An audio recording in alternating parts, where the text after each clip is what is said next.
आप राम मंदिर के जितने भी सिपाही थे, आपने उनके साथ क्या किया भूल जाएंगे? आज केसरिया रंग सबको बड़ा भाता है। इस केसरिया रंग में कितने आंसू छुपे हैं, इसमें कितना दर्द छुपा है, इसको पहनने वालों से पूछो। हमारे सबके बहुत बहुत बहुत भाग्य उजागर हुए होंगे कि हमें ऐसा नायक मिला। मेरे पास पहुंचकर बोलते हैं, हाँ जी कहिए। मैंने कहा साहब मैं आया तो आपको आमंत्रित करने था, लेकिन मैं अब आपकी व्यस्तता देख करके कह रहा हूं कि आप इस कथा में बताइएगा। मैंने किसी मुस्लिम से भी कहा, क्या तुम्हारे हज पर कोई हिंदू जा सकता है क्या? They said no. क्यों? क्योंकि आप जानते नहीं, आपको वहां समझ नहीं आएगा। तो भैया वही बात तो हम भी कह रहे हैं। तुम नदी में वजू करते हो, ये तो तुम 50 बार बता देते हो, वो कौन बताएगा कि चमड़ा भी तुम उसी में जाकर के धुलते हो? हम थोड़ी देर के लिए बिस्मिल्लाहिर्रहमानिर्रहीम अल्हम्दुलिल्लाह रब्बिल आलमीन या गततोन या अस्ताइन बलद्वालीन में पढ़ने लग जाऊं। मैंने कुरान पढ़ी, मैंने हदीस पढ़ी, मैंने सब पढ़ करके देखा, बड़ा गहरे में गया बहुत, पर कुछ नहीं है। ये भी प्रोडक्ट हमारी प्रोडक्ट का एक बिगड़ा हुआ रूप है। ये नया भारत है, ये नवीन भारत है, ये नया परिचय है और नया गौरव है। ये इसको पता है इंग्लिश में स्वैग कहते हैं। गजब कदावा है पापियों का, अजीब ढंग से मचल रहे हैं, उन्हीं से लड़ते हैं और झगड़ते, त्रैलोक के जिनसे पल रहे हैं।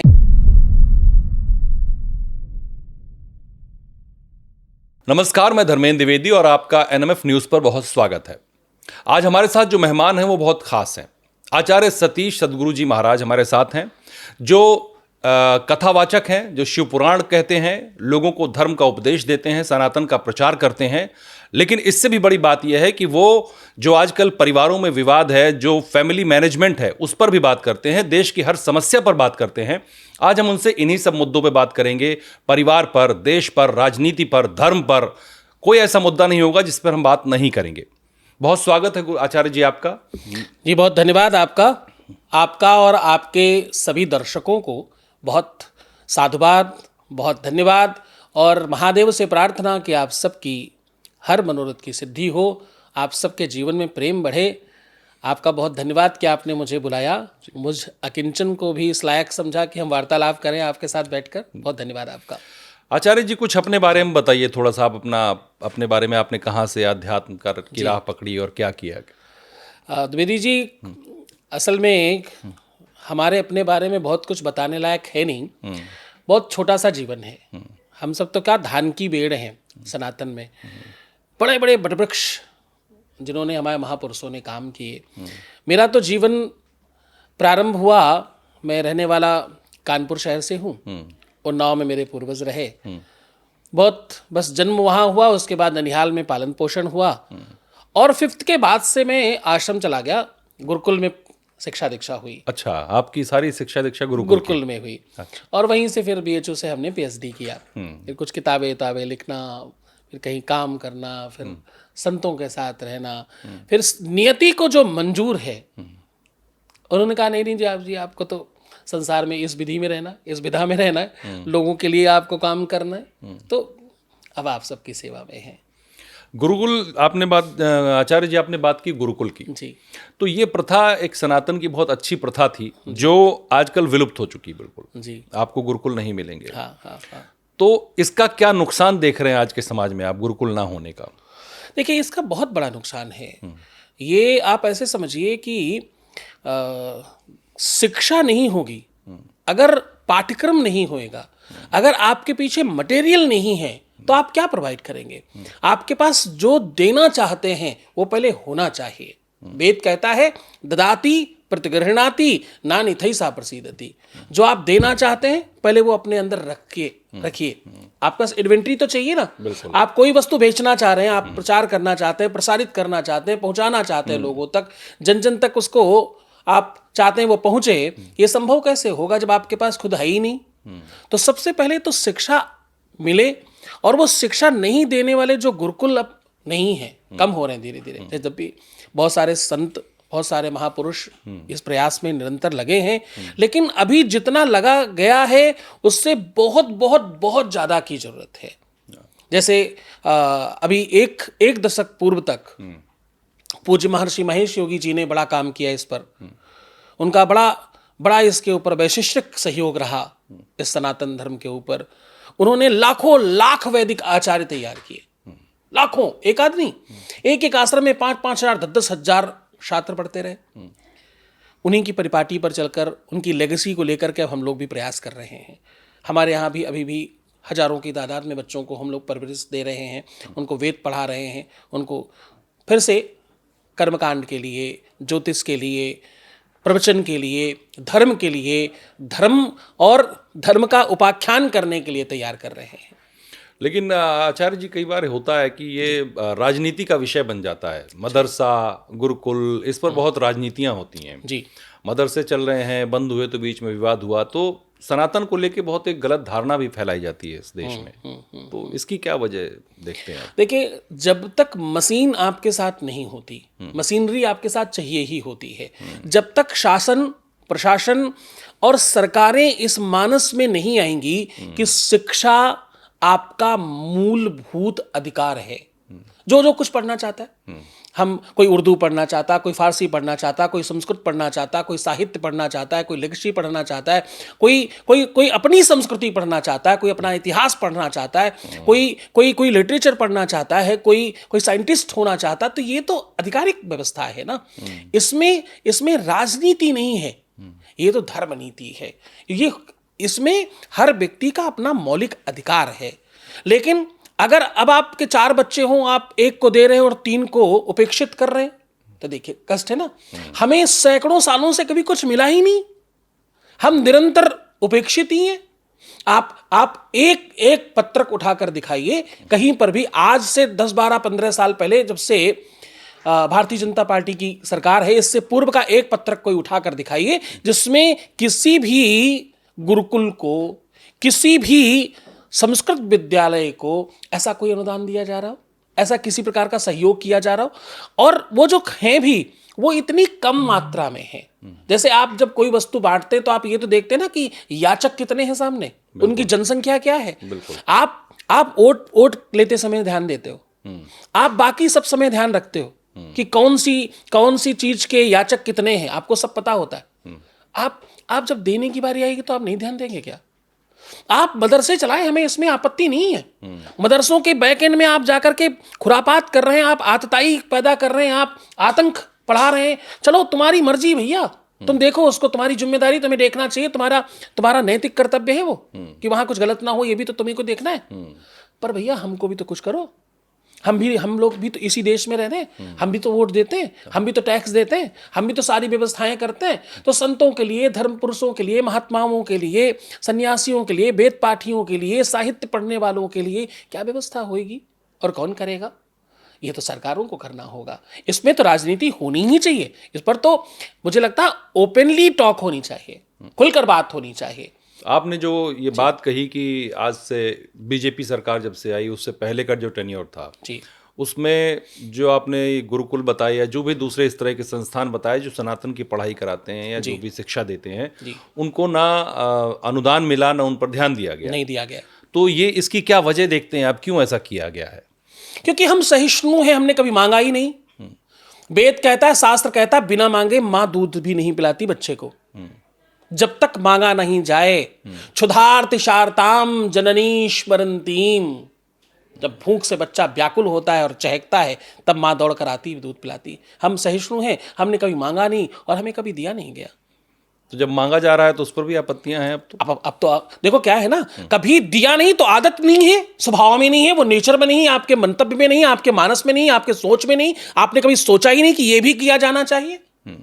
अरे अल्पसंख्यक बहुसंख्यक क्या है, हम कहीं है ही नहीं। हम तो अल्पसंख्यक भी कहने लायक नहीं रहे। हम तो अब तो देखो हमारी तरफ सब तो खत्म कर दिया। आपने हमें कश्मीर से भगा दिया, आपने हमें व्यवस्थाओं से अलग कर दिया।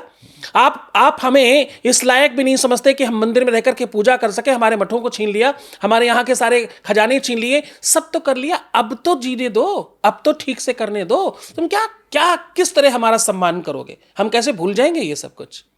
अपमान की बात है, सम्मान की बात है। वैसे जो आप कह रहे हैं ठीक कह रहे हैं, लेकिन अब जब आप ये इस तरह की मांगे करते हैं कि हमको मंदिर जो ट्रस्ट सरकारों के उसमें हैं, बाकी किसी धर्म के नहीं हैं, ये भी चीज़ें हो रही हैं, तो उसके बाद कहा जाता है कि अब असहिष्णुता फैल गई है देश में जी। अब अल्पसंख्यकों के साथ गलत हो रहा है जी, ऐसी बातें की जा रही हैं। नहीं, ये तो देखिए क्या होता है ना, आप जब बुरे होते हो, आप जब खराब होते हो, आपकी मानसिकता जब दूषित होती है तो आपको ठीक होने की मति अच्छी लगती नहीं है। हम तो सिर्फ जो चीजें गड़बड़ हैं उसको ठीक करने के लिए कह रहे हैं। जो खराब हो गया, गलती किसी से भी हो सकती है। मैंने माना तुमने गलती से ही 50 साल गलत काम किए, मैं तो मान रहा हूं ना भाई, हम तो कह रहे हैं तुमसे हो गया और गलती से किया तुमने। पर अब सुधारने में आपको आपत्ति क्यों है? संकट क्या है? कौन इस बात के लिए कहता है आपने जो जो कुछ गलत काम किए हमने उसको भी स्वीकार किया? वो तुम्हें भी मालूम है कि तुमने गलत किया, हम ही नहीं कह रहे, तुमको भी पता है तुमने 100% गलत काम किया। तुमने ब्राह्मणों के साथ, तुमने संतों के साथ, तुमने महंतों के साथ। क्या भूल जाएंगे आप दिल्ली में आपने किसी महापुरुष को किस तरह से मारकर भगाया था? कौन भूल जाएगा? भारतवर्ष का कौन व्यक्ति यह भूल जाएगा कि आयुर्वेद और आप सनातन को आपने किस तरीके से परेशान किया? आपने योग को, आपने आयुर्वेद को किस किस कंडीशन से परेशान किया? कौन भूल जाएगा? दिल्ली की वो अव्यवस्था आप भूल जाएंगे क्या? हाँ, अगर उस दिन वो धन के परमात्मा तुल्य भक्त न होते तो शायद मेरे बीच में, हमारे सबके बीच में एक महापुरुष ना होता। हाँ, आज समूचे विश्व में लोहा मान रहे हैं लोग उनका, वो होते नहीं। किसकी वजह से? कौन था उस समय? ये सब हम सब भूल जाएंगे। आप कैसे भूल पाएंगे? जरा सोच कर देखिए। मैं एक बात कहूं आपको, सुख के दिन भूल जाना संभव है, असंभव है दुख के दिन भूल जाना। वो भूला जाता नहीं। हमारे अपनों के साथ आप गलत करेंगे। आप राम मंदिर के जितने भी सिपाही थे, आपने उनके साथ क्या किया है भूल जाएंगे। हाँ, आपने किस कदर परेशान किया हम भूल जाएंगे। आज हमारे संतों को कोई कुछ भी चूं कह दे तो पूरी की पूरी जनता आग बबूला हो जाती है। हमने क्या क्या सहा है। आज केसरिया रंग सबको भाता है। इस केसरिया रंग में कितने आंसू छुपे हैं, इसमें कितना दर्द छुपा है। इसको पहनने वालों से पूछो उन्होंने क्या क्या सहा है। उसके बाद इस रंग में आज थोड़ी सी चमक आई है, वो भी खटक रही है। वो भी आपको ठीक नहीं लगती? खटक रही है। खटक इसलिए रही है कि अब कहा जाता है, ये आरोप लगाता है विपक्ष, अगर उत्तर प्रदेश की बात करें, कि ये भगवाधारी मुख्यमंत्री हैं और वो भगवा की तरह काम करते हैं, भगवा के लिए काम करते हैं, केसरिया पहनने वालों के लिए काम करते हैं, धर्म विशेष के लिए काम करते हैं। ऐसे आरोप लगाए जाते हैं विपक्ष की तरफ से। नहीं, मैं तो इसको पूरी तरह से खंडित करूंगा। लोग मूर्ख हैं, उनको समझ नहीं आता, उनके पास विवेक होते हुए भी शायद नहीं है। अनाज खाने वाले लोग तो ऐसी बात नहीं कर सकते। ये पशुवत प्रवृत्ति के लोग, घास खाने वाले लोग शायद इस तरह की बात कर सकते हैं। पहली बार हमारी तपस्या, हमारी साधना, हमारी, मतलब मैं पूरे प्रदेश की बात कर रहा हूं, उसमें मुस्लिम भी आते हैं, मैं सबकी बात कर रहा हूं। हमारे सबके बहुत बहुत बहुत भाग्य उजागर हुए होंगे कि हमें ऐसा नायक मिला जो समझता है। मैं आपको आप बीती बता रहा हूं। आप कभी भी, आप पत्रकार हैं, आप सब जानते हैं, आपने 20 साल इसमें दिए। आप कभी भी लखनऊ में जनता दरबार में जाकर के देखिए, उसमें मुस्लिम और हिंदू बराबर खड़े होते और महाराज जी सबको देख रहे होते हैं। बिल्कुल खबरें आती हैं। प्रदेश का नायक ऐसा होना चाहिए जो किसी में कोई भेदभाव नहीं करता। वो सहिष्णु है, वो सबको देखते, मतलब सबको देखते हैं। सब में सब होता है, एक नहीं होता कोई। ये देखिए क्या है, कहने के लिए लोग, कुछ तो लोग कहेंगे, लोगों का काम है कहना। मेरी आप बीती आपको बता रहा हूं। जनता को, हर सामान्य से सामान्य जनता को देखने वाला मुख्यमंत्री प्रदेश को मिला है। उत्तर प्रदेश सौभाग्यशाली और भाग्यशाली है। ऐसा नायक मिला हमें जिसको अपने लिए कुछ नहीं चाहिए। ना परिवार है, न वंश है, न कुटुंब है, और न बैंक बैलेंस है, न कुछ चाहिए, न किसी के लिए बनाना है और ना अपने लिए बनाना है। ऐसा त्यागी, ऐसा ही तो चाहिए। राजनायक कैसा चाहिए? जिसके लिए जनता ही उसका वंश और कुटुंब और परिवार हो, ऐसा नायक चाहिए। मैं आप बीती आपको बता रहा हूं। राजस्थान में मेरा एक कार्यक्रम था, राजस्थान में आयोजकों ने बहुत आग्रह किया, तो मैं बहुत शॉर्टकट में बता रहा हूं आपको। आमंत्रित करने के लिए मुख्यमंत्री जी को चलना है आपको। तत्कालीन मुख्यमंत्री अशोक गहलोत साहब थे, बहुत बढ़िया इंसान है यद्यपि शायद। मैं गया, मैंने प्रतीक्षा करी उनकी बहुत देर, बहुत काफी विलंब के बाद। आज ईश्वर की कृपा से भारतवर्ष के कम से कम 5-7 मुख्यमंत्रियों के साथ मुलाकात है, उठना बैठना है, सबके साथ बड़ा प्रेम मिलता है, बड़ा स्नेह मिलता है और बहुत सम्मान करते हैं लोग मुख्यमंत्री। संतों का सम्मान अब आपको देखना चाहिए। कभी आप मुख्यमंत्री आवास में जाएं और कोई सामान्य सा भी साधु पहुंच जाए, उसकी किस कदर सेवा होती है आपको देखना चाहिए। क्या क्या आदर सम्मान होता है। उस दिन क्या हुआ, मैंने बहुत देर प्रतीक्षा की और जब वो आए आने के बाद सबसे पहले मुझे देखने के बाद भी बाकी सबसे मिलते सबसे लास्ट में मेरे पास पहुंचे। मुझे लगा अच्छा भाई हो सकता है मुझे ज़्यादा समय देने वाले होंगे। मेरे पास पहुंचकर बोलते हैं हाँ जी कहिए। तो मैंने कहा साहब मैं आया तो आपको आमंत्रित करने था, लेकिन मैं अब आपकी व्यस्तता देख करके कह रहा हूं कि आप इस कथा में मत आइएगा। ये तो औपचारिकता थी, आपको पत्र दे रहा हूं क्योंकि आ गया हूं यहाँ, लेकिन आप कथा में मत आइएगा। अच्छा। बोले ऐसा क्यों? मैंने कहा कि आप प्रदेश में जिन लोगों ने आपको चुना है, केवल आप उनकी अच्छे से अगर सेवा ही कर लें, मेरी कथा में आने जैसा ही होगा। उन्हें लगा शायद महाराज जी को कुछ ठीक नहीं लगा। तो बोले मैं कोई बात नहीं, लेकिन मैं अभी चुनाव हो जाने के बाद सरकार बनेगी तो मैं आपके आश्रम आऊंगा। मैंने कहा ईश्वर ने चाहा, परमात्मा अगर सुन रहा होगा मुझे तो आपको उसकी आवश्यकता पड़ेगी नहीं। तो लगा क्या आप कह रहे हैं मैं जीतूंगा नहीं? मैंने कहा वो तो देखो ईश्वर जानता है, लेकिन आप अगर जीतेंगे भी तो बहुत काम होंगे आपके पास। मुझ जैसे छोटे व्यक्ति के यहाँ आपको आने की आवश्यकता क्या है? और मैं चला आया। मैं उस दिन बहुत रोया, मैं उस दिन बहुत दुखी हुआ कि एक संत की ये स्थिति है। आप पूरे प्रदेश के मुखिया हैं, आप पूरे प्रदेश को चला रहे हैं। हम जैसे लोग क्या मांगते तुमसे? ना तो नौकरी मांगने गए, ना कोई टेंडर मांगने गए, ना किसी की कोई अर्जी लेकर के गए। हम तो आपके ही लोगों को एकत्रित करके आपको कुछ उनसे कहने की का अवसर देने गए, और आप उसके बावजूद भी हमारे साथ ऐसा व्यवहार करें। आप सोचिए हमें कैसे ठीक लगेगा। बिल्कुल। हमें कुछ चाहिए तो नहीं आपसे, ना हम धन मांग रहे हैं, ना वैभव मांग रहे हैं, ना संपदा मांग रहे हैं, ना कोई पद मांग रहे हैं, ना कोई प्रतिष्ठा मांग रहे हैं। आपसे सिर्फ इतनी सी बात करें, आप प्यार से हमसे प्रेम से बात कर लीजिए। हमारे पीछे लाखों लोग हैं, आज मिलियंस में लोग हमें फॉलो करते हैं, बहुत प्रेम करते हैं लोग। तो उस बात को ही समझकर कि आपके प्रदेश के लाखों लोग जिसको मानते हैं, वो लाखों लोगों ने आपको चुना है, तो आप उस नाते ही सही 1 मिनट अच्छे से बात करते तो आपका कुछ जाता नहीं। ऐसी वाणी बोलिए मन का आपा खोए, औरन को शीतल करे आप शीतल हुए। क्या ये एक लाइन पढ़ी नहीं होगी उन्होंने? बिल्कुल पढ़ी होगी।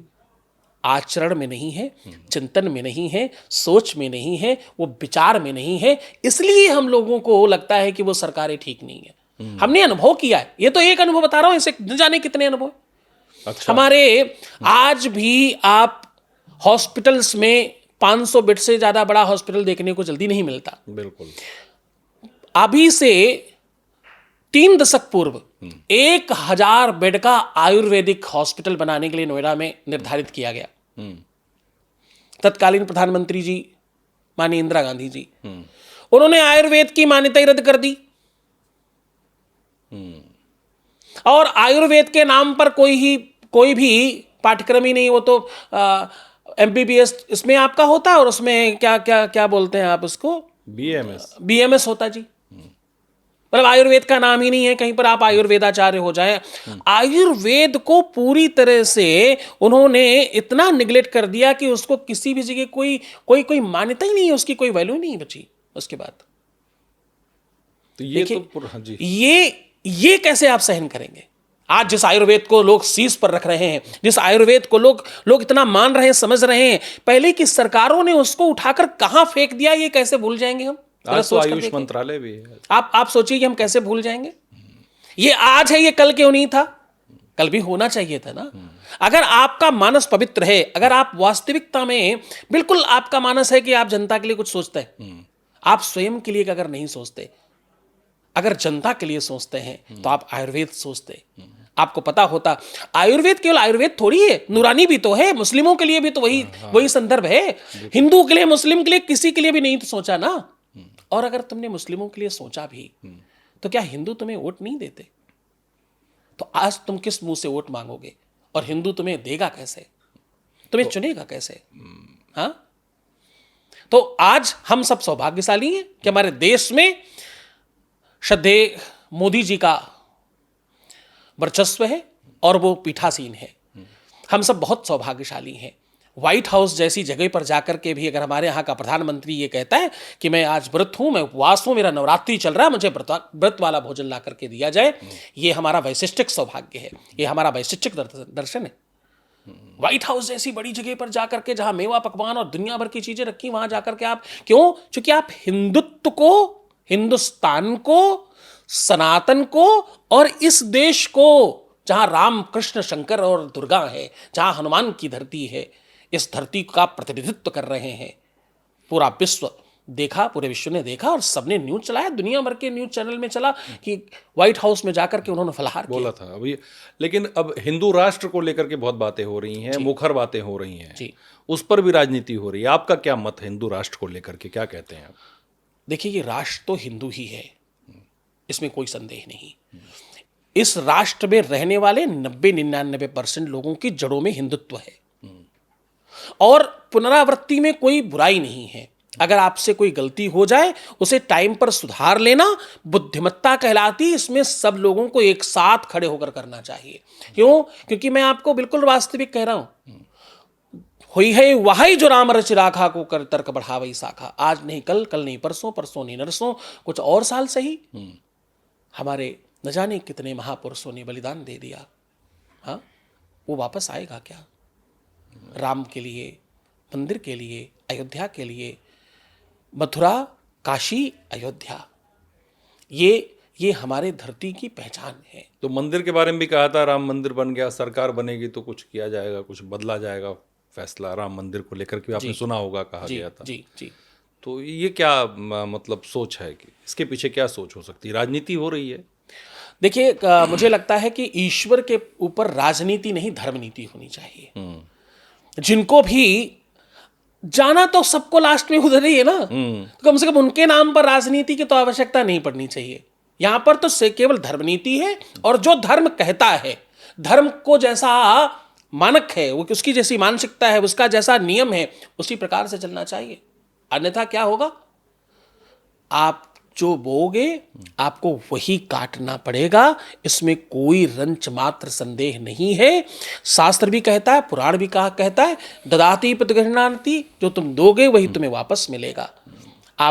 आपके परिवार में, वंश में अगर आपने इतनी बार देखा है, आप आतंक बोते हो, कोई आतंकवादी आकर के आपके ऊपर हमला करता है, क्योंकि पनपाया आपने, लाया आपने, उगाया आपने। जिस तरह की खेती करोगे वही आपको मिलेगा। सेंट बेचने वाले के हाथ में परफ्यूम लग जाता है और सेंट लग जाते हैं, उसके कपड़े सुगंधित हो जाते हैं। बिल्कुल। हम लोग पूजन करते हैं, भगवान को जो इत्र लगाते हैं हमारे भी लग जाता है, हम सुगंधित होते हैं। तो ये हुआ क्या? तुम जैसा काम करोगे, ये सिखाता है कि अच्छे काम करो साहब, बेहतर चीजें करो। गड़बड़ चीजों में मनमानस रखने में क्या होगा? कल आपके साथ ही गलत होएगा। लेकिन अफसोस यह है कि राजनीति हिंदुस्तान में बिना धर्म के चलती नहीं है। जी। दोनों तरह के जो पक्ष विपक्ष के लोग हैं वो लोग अपने तरह से इस्तेमाल करते हैं इसका। जी। अब अगर आप दिल्ली की बात करें अभी, तो अब जो आपने कहा कि पुजारियों की सुधाई, आम आदमी पार्टी चुनाव लड़ रही है, पैसा दे रही है कि भत्ता देंगे, ये देंगे, वो देंगे, तो ये क्या धर्म का इस्तेमाल नहीं है राजनीति में? नहीं, ये धर्म का इस्तेमाल नहीं है, ये एक्चुअली धर्म का उपहास है। अच्छा। ये धर्म को गाली देना है। ये धर्म को मतलब आपने वो देखा, नाचने वाले को आप पैसा दिखा करके बुला लेते हैं। आपने बचपन में देखा होगा, गांव में अभी भी बहुत होता है। कोई नाचने वाला, वो नाचने वाली लड़कियां, महिलाएं अथवा कुछ पुरुष भी स्त्री बनकर के नाच रहे होते हैं और लोग पैसा दिखाते हैं और बुला लेते हैं। ये गाली है और ये असभ्यता है, ये अभद्रता है। और मैं आपको सत्य कहूं, ये जो नियम कानून लग रहा है ना, ये सिर्फ और सिर्फ हमको बदनाम करने के लिए, खराब करने के लिए, हमें गाली देने के लिए, हमको सिर्फ और सिर्फ नीचा दिखाने के लिए ये कुछ किया जा रहा है। अरे गरीबों को तुम 2000 रुपए दे रहे हो, तुम क्या दिखाना चाहते हो उन गरीबों? मैं एक बात कहूं, इस देश का कोई भी इंसान गरीब नहीं है। हम सब अपने आत्मा से अमीर हैं और जब जरूरत पड़ेगी, जहां राम, कृष्ण, दुर्गा और शंकर और हनुमान की बात आएगी, वहां चाहे पूरा का पूरा घर बिक जाए, एक भी हिंदू पीछे हटेगा नहीं। ये बात आप ध्यान रखिए। अभी महाकुंभ का आगमन हो रहा है जी, वहां पर भी धर्म को लेके कंट्रोवर्सी हो गई, आपको पता होगा जी। उसमें अखाड़ा परिषद ने कहा कि मुस्लिमों का प्रवेश बंद होना चाहिए, दुकानें बंद होनी चाहिए जी। उस पर दोनों पक्ष पे बातें हो रही हैं। तो आपका क्या कहना है इन जो चल रहा है सिनेरियो, इस चीज को लेकर के? बहुत सीधा मतलब है। मुझे कभी किसी ने पूछा, मैंने किसी से मुस्लिम से भी कहा, क्या तुम्हारे हज पर कोई हिंदू जा सकता है क्या? तो दे सेड नो। क्यों? क्योंकि आप जानते नहीं, आपको वहां समझ नहीं आएगा। तो भैया वही बात तो हम भी कह रहे हैं, कोई भी व्यक्ति हिंदू अथवा मुस्लिम नहीं है। अपनी प्रवृत्तियों के आधार पर, अब आप समझो कि कुंभ है क्या? कुंभ विश्व का सर्वाधिक विशुद्धि का स्थान है, जहां लोग अपनी आत्मा की शुद्धि करने जा रहे हैं, शरीर की नहीं, केवल शुद्धता की परम सत्ता, परमत्ता जो क्रॉस कर जाए वो शुद्धि का स्थान है। और वहां एक वो व्यक्ति है जो जन्म से पूजन करता है, भजन करता, मनन करता, चिंतन करता, प्रणाम करता है, आरती लगाता, फूल चढ़ाता, मिठाई खिलाता, लड्डू देता, मुंह मीठा कराता, खुशहाली मनाता, गले लगाता और खूब आदर सम्मान करता। उसे यही सिखाया गया। दूसरा एक और व्यक्ति वहीं पे, वो क्या करता है? बच्चा पैदा हुआ काटो, थोड़े दिन बाद बकरीद काटो, फिर ईद काटो, फिर अंतिम में खुद को काटो, हाय हुसैन हम न थे, और रहा कुहा मानो बम बम बन करके दग जाओ।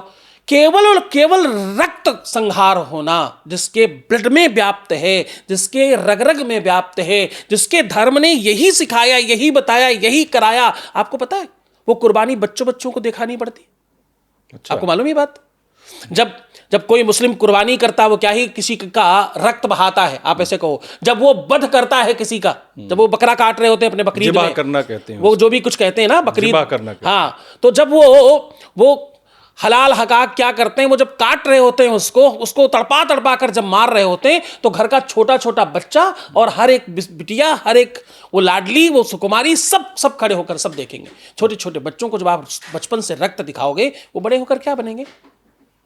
वो रामकृष्ण बनेंगे, वो परमहंस बनेंगे, वो संत बनेंगे, हाँ, वो साधक बनेंगे क्या? वो सिद्ध बनेंगे क्या? वो रक्त बहाने वाले बनेंगे, जो देखा है, जो सुना है, जो समझा है। आपका परवरिश, आपका कंस्ट्रक्शन उसी में है ना। तो यहां शुद्धि और अशुद्धि का संदर्भ है, यहां मानस और चिंतन का संदर्भ है। ऐसी जगह उनको जाना भी क्यों चाहिए, मुझे यह नहीं समझ में आता। कोई मना करे, मैं अपने घर में नहीं आने देना चाहता, तो इसमें क्या आपत्ति है? मेरी अपनी इच्छा है, मेरा अपना मानस है। संतों का मेला है ये राजनीतिक मेला नहीं है, ये किसी व्यक्ति विशेष का मेला नहीं है, ये विशुद्ध संतों का मेला है। विशुद्धता है इसमें विशुद्ध सनातनियों का मेला है ये। तो नहीं आना देना चाहते, मत जाओ, दिक्कत क्या है? और व्यापार करने के लिए हमने कभी कहा कि मुझे हज में एक दुकान खोल के दो, मुझे भी एक दुकान चाहिए हज वाली जगह पे? हाँ, हम भी टोपी बेचना चाहते हैं, बिकवाओ, खरीदो हमसे। किसी भी बात का कुतर्क का कोई अर्थ नहीं है। आप जब तर्क करेंगे तो आपको समझ में आएगा जो कुछ किया जा रहा है वो सिर्फ और सिर्फ तुम्हारी भलाई के लिए। तुम्हें जाना ही क्यों है भाई ऐसी जगह पे जहां तुम्हें समझ नहीं आती? तुम नदी में वजू करते हो, ये तो तुम 50 बार बता देते हो अपनी कविताओं में। मैं नदी में, गंगा में वजू करके नमाज पढ़ता हूं। वो कौन बताएगा कि चमड़ा भी तुम उसी में जाकर के धुलते हो? वो कौन बताएगा? वो कौन कहेगा? पशुओं को काट काट करके तुम उसी में डालते हो, वो कौन बताएगा? पूरा रक्त आप उसी में बहाते हो, वो कौन बताएगा? हम जिसको पीकर अपने आप को शुद्ध और आत्मीय मानते हैं, तुम उसमें जाकर के गंदगी करते हो, ये कौन बताएगा? साहब, शब्दों में कोई अंत नहीं है। शब्द एक शब्द अनेक अर्था है। आप किस नजरिए से देखते हैं, नजरिए का फर्क है। उस आत्मीयता का, उस तरीके का, उस ढंग का फर्क है। तो जाना ही नहीं चाहिए उनको। हम मना कर रहे हैं, ये हमारी सभ्यता है। उनको नहीं जाना चाहिए, ये उनकी सभ्यता दिखाए। वो क्यों आना है उनको? क्यों दुकान लगानी है? क्यों छूना है उनको? आप जरा सोच कर देखिए, पूजा पाठ की कोई भी चीज कोई भी छू लेगा, आप कैसे स्पर्श करेंगे उसे? कैसे ग्रहण करेंगे? आप कैसे चढ़ाएंगे भगवान को? तो ये तो साहब एकदम वो हम निजता की बातें कर रहे हैं। इसमें हमारी तरफ से राजनीति नहीं है। ये तो भैया कुछ चंद लोग बैठे हैं, कोई काम धाम है नहीं, तो यही कर ले। कोई और काम होता तो शायद कुछ करते। काम तो कुछ बचा नहीं। जनता ने सब तरफ से नकार दिया। आप देखिए महाराष्ट्र में बड़ा फूले फूले घूम रहे थे, सब दौड़े दौड़े घूम रहे थे, ये हो गया वो हो गया, सूफड़ा साफ हो गया साहब। ये पता क्यों हुआ? इसका रीजन मालूम है क्या? बताइए। हमें अपनी गलतियों का धीरे धीरे भान हो रहा है। हमें समझ आ रहा है हमसे भी गलतियां हुई हैं। हम कहीं कहीं नहीं निकले वोट देने के लिए, हम कहीं कहीं नहीं जा पाए। हम ओवर कॉन्फिडेंस में हम हो गए कि ठीक है हमारे लोग तो जीत ही रहे। देखिए, जीत और हार ये नसीब का, किस्मत का, भाग्य और प्रारब्ध का खेल है। लेकिन प्रयास करना, निरंतर प्रयत्न करते रहना, कर्म। ये कर्म योगियों का काम है। अभी इसी कुंभ पर जब बात हुई कि नहीं जाएंगे या नहीं जाने देना चाहिए, जो भी चल रहा है विवाद, उसके बाद एक मुफ्ती जी हैं शाहबुद्दीन रजवी, उन्होंने कहा मुसलमान वहां जाएंगे तो मुसलमानों का बड़े पैमाने पर धर्मांतरण होगा वहां पर। उनका कहना ये है।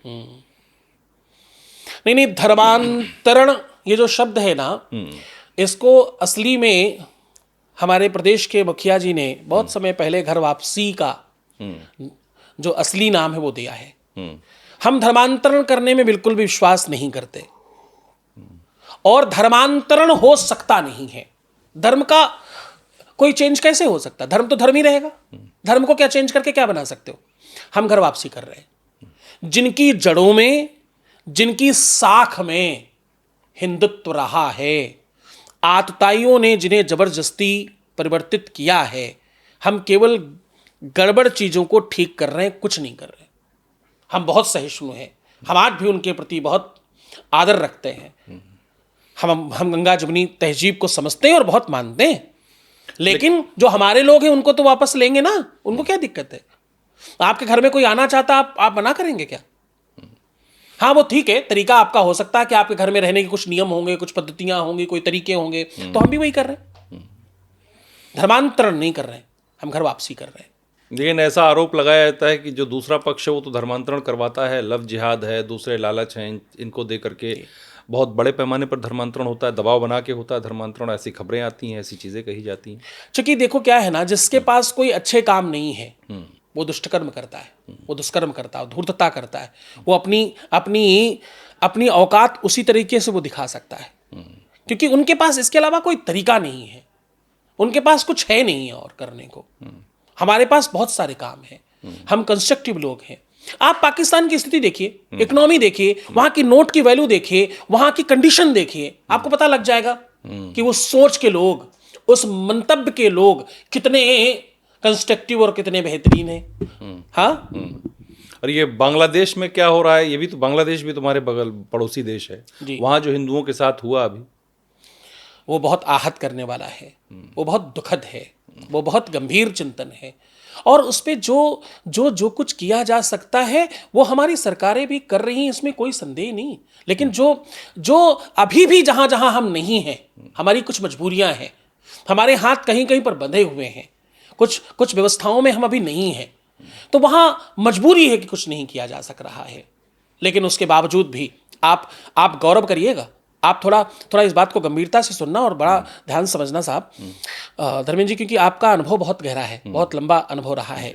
आप अनुभव करिएगा, जब हम लोग पहले विदेश में जाते, कथाएं वथाएं करने जाते, तो लोग कहते कि सपेरों के देश के कुछ लोग आए, सांप सपेरे वाले लोग आए, ऐसे ही है, कुछ नहीं।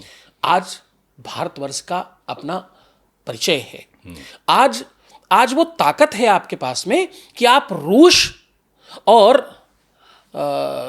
अमेरिका नहीं, आप एक वो देश है एलेंस्की वाला, क्या बोलते हैं उसको, यूक्रेन।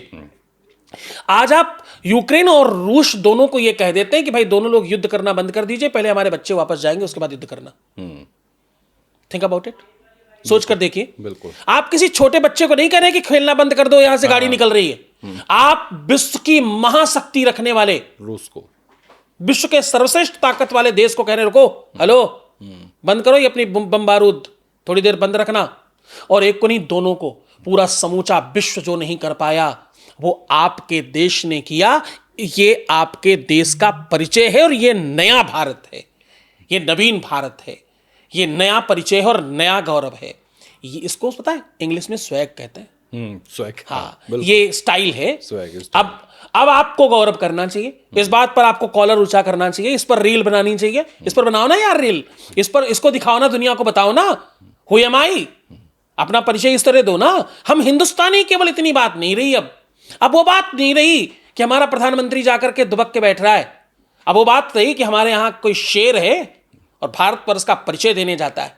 जब जाता है तो धाड़ कर बोलकर आता है, समूचा विश्व सुनता है, और समूचा विश्व मानता है, सुनता नहीं, मानता है। मानना पड़ा दोनों देशों को, दोनों देशों ने युद्ध रोका, आपके लोग वापस आए, उसके बाद अपना लड़ो झगड़ो, जो कुछ करना करते रहो। ये ताकत है। और आपको पता है ये कौन कर सकता है? ये कौन कर सकता है ऐसा काम? कोई दो लोग लड़ रहे हो, उनको कौन रोक सकता है?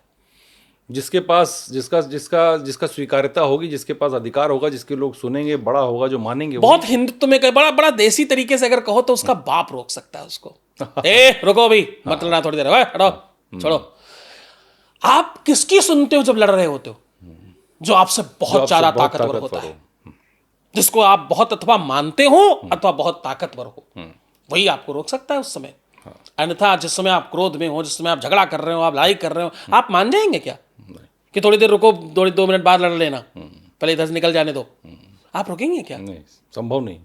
2 सांड लड़ रहे हो, आप निकल के दिखाइए, वो तभी पॉसिबल है, वही तभी संभव है जब आपका वो बल हो, आपका संयम और आपकी वो ताकत उतनी बड़ी हो कि आप कहें और सामने वाले को सुनना पड़े।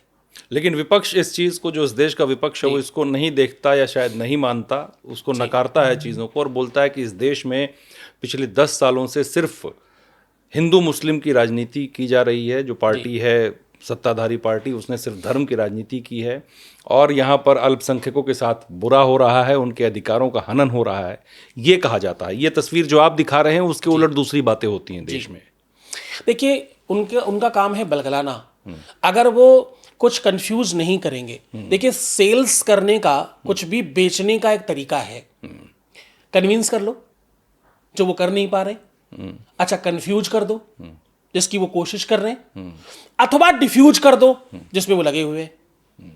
सेल्स के 3 ही तो तरीके हैं, कन्विंस, कंफ्यूज, डिफ्यूज। पहले कन्विंस कर लो, भाई हमारा प्रोडक्ट ले लो ले लो ले लो ले लो, भाई नहीं ले रहे, तुम जो भी हो, तुम लल्लू बज्जू पप्पू तप्पू जो भी हो, नहीं ले रहे हम तुम्हारा प्रोडक्ट, मुझे नहीं पसंद आ रहा। अच्छा तो कंफ्यूज कर दो भाई, अरे ये तो इसमें तो फलाना है, अरे तो ये ऐसा कर रहे हैं, अरे तो वो ऐसा कर रहे हैं। कन्विंस करना, कंफ्यूज करना, डिफ्यूज करना, वो लगे हुए हैं। अच्छा वो भी अच्छे से नहीं कर पा रहे, चलो यही ठीक से कर लो, तुम कंफ्यूज ही कर पाओ, तुम कंफ्यूज ही नहीं कर पा रहे ठीक से हमको, तुम कोई तथ्यात्मक बात करो। धर्म की राजनीति कर रहे हैं, तुम कह रहे हो मैंने मान लिया, अच्छा हाँ धर्म की राजनीति कर रहे हैं। धर्म है क्या? धर्म कहते किसको है? धर्म वो कंस्ट्रक्शन है जिससे समूचा विश्व चलता है। धर्म हिंदू मुस्लिम थोड़ी होता है। धर्म का मतलब मुस्लिम भी तो एक धर्म है ना।